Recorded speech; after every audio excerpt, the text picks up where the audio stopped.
Professor Nageshwar Pawan Kalyan గారి మీద, మనోహర్ మీద చేసినటువంటి వ్యాఖ్యలను బేషరతుగా ఉపసంహరించుకున్నారు. ఎందుకు ఈ వ్యాఖ్యలు చేశారు, ఎందుకు ఉపసంహరించుకున్నారు అనేది ఇక్కడ ప్రశ్న. ఎందుకు ఉపసంహరించుకున్నారు? తనకొచ్చినటువంటి సమాచారం తప్పు కాబట్టి నేను ఉపసంహరించుకుంటున్నాను అని ఉపసంహరించుకున్నారా? లేక తాను చేసిన వ్యాఖ్యల పట్ల తెలుగుదేశం, జనసేన, కూటమి బెదిరింపులకు భయపడి చేసుకున్నారా? లేక ఎల్లో మీడియా ఛానల్స్లో ఆయన్ని ట్రోల్ చేస్తున్నటువంటి విధానాన్ని చూసి బాధపడి వెనక్కు తీసుకున్నారా? అంతేకాదు, ఒక చిత్రం ఏమిటంటే ఆయన మీద ఆంధ్రప్రదేశ్లో కేసులు కూడా రిజిస్టర్ చేశారు.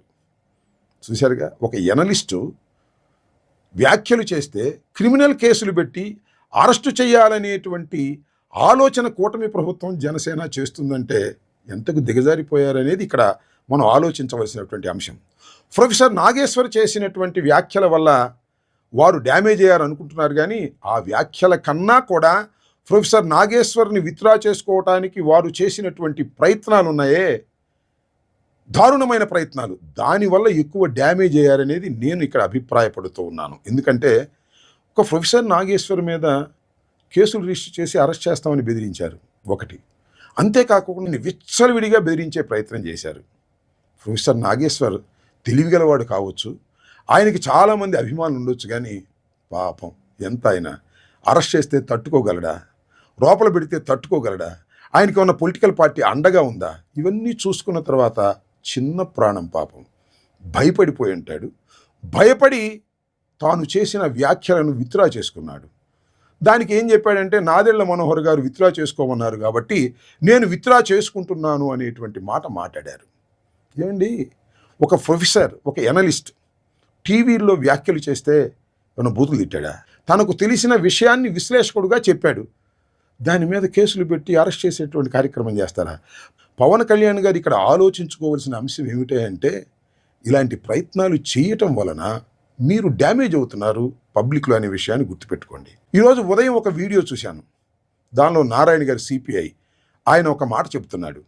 పవన్ కళ్యాణ్ గారు రాష్ట్రంలో ఉన్నటువంటి అన్ని పోలీస్ స్టేషన్లోనూ ప్రొఫెసర్ నాగేశ్వర్ మీద కేసులు పెట్టమని ఆదేశించాడు, అలాంటి సమాచారం నాకు ఉంది అని. ఇది నిజమైతే ఎంత దారుణం అండి! ఒక ప్రొఫెసర్ మీద, ఒక ఎనలిస్ట్ మీద రాష్ట్ర వ్యాపితంగా కేసులు పెట్టి అరెస్ట్ చేయాలనేటువంటి దృక్పథంతో మీరు పనిచేస్తున్నారు అంటే ఎంత స్థాయికి మీరు పడిపోయారో ఒకసారి ఆలోచించవలసిందిగా ఈ సందర్భంగా నేను చెప్పదలుచుకున్నాను. నేను పూర్తిగా విశ్వసిస్తున్నది ఏమిటంటే, ప్రొఫెసర్ నాగేశ్వర్ గారు భయపడి విత్డ్రా చేసుకున్నట్టుగా నేను భావిస్తున్నాను. ఇలాంటి చర్యల వల్ల పవన్ కళ్యాణ్ గారు మరింతగా తన ప్రభను కోల్పోతాడనేది నా అభిప్రాయం. పవన్ కళ్యాణ్ గారు ఇలాంటి రాజకీయ వ్యాఖ్యలు లేదా తన మీద ఆరోపణలు చేసినప్పుడు ఆయన స్పందించవలసిన తీరేంటి? ఎవ్వరూ కేసులు పెట్టకండి, అది రాజకీయమైనటువంటి ఆరోపణ, దాన్ని మన క్యాడర్ ఎదుర్కొంటుందని సమాధానం చెప్పాలి తప్ప ఒక క్రిమినల్ యాక్టివిటీ చేసిన వారి మీదలాగా ప్రొఫెసర్ నాగేశ్వర్ మీద కేసులు పెట్టడం సమంజసమా? ఇలా అయితే ఎన్ని కేసులు పెట్టాలి? ఇవాళ మీ దగ్గర అధికారం ఉండొచ్చు, చంద్రబాబు నాయుడు గారు మీరు కలిసి ఉండొచ్చు, పోలీసులు మీరు చెబితే వినవచ్చు. అందువల్ల ఒక ప్రొఫెసర్ని కేసులు పెట్టి ఇబ్బంది పెట్టాలని బెదిరించి విత్డ్రా చేసుకునే కార్యక్రమాలు చేయటం వలన మీరు మరింతగా డ్యామేజ్ అవుతున్నారు. నిజం చెప్పాలంటే ప్రొఫెసర్ నాగేశ్వర్ చేసిన వ్యాఖ్యల కన్నా కూడా మీరు ఆ వ్యాఖ్యల తర్వాత ప్రవర్తించిన తీరు, ఆయన్ని బెదిరించిన పద్ధతి వల్ల మీ క్రెడిబిలిటీ మరింతగా దిగజారిపోయిందనే విషయాన్ని మీరు గమనించాలి. ఒకవేళ పవన్ కళ్యాణ్ గారు వెళ్ళి అమిత్ షాని, జగన్మోహన్ రెడ్డి గారిని అరెస్ట్ చేయడానికి పర్మిషన్ అడిగితే తప్పు కూడా ఏమీ లేదు. ఎందుకంటే కూటమిలో మీరు ఒక బాధ్యులు.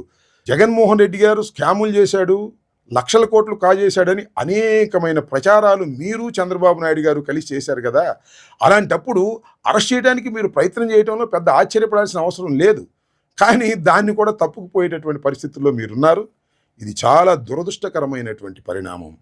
ప్రొఫెసర్ నాగేశ్వర్ గారిని బెదిరించి కేసులు పెట్టి ఆయన చేసినటువంటి వ్యాఖ్యలను విత్డ్రా చేసుకుని గెలిచామని అనుకుంటున్నారేమో. మీరు గెలవలేదు. ప్రొఫెసర్ నాగేశ్వర్ చేసినటువంటి వ్యాఖ్యలు తట్టుకోలేక బెదిరించి ఆయన్ని విత్డ్రా చేసుకోవడంతో మీరు నిజంగా ఓడిపోయారనే విషయాన్ని గమనించాలి పవన్ కళ్యాణ్ గారిని ఈ సందర్భంగా చెప్పదలుచుకున్నాను.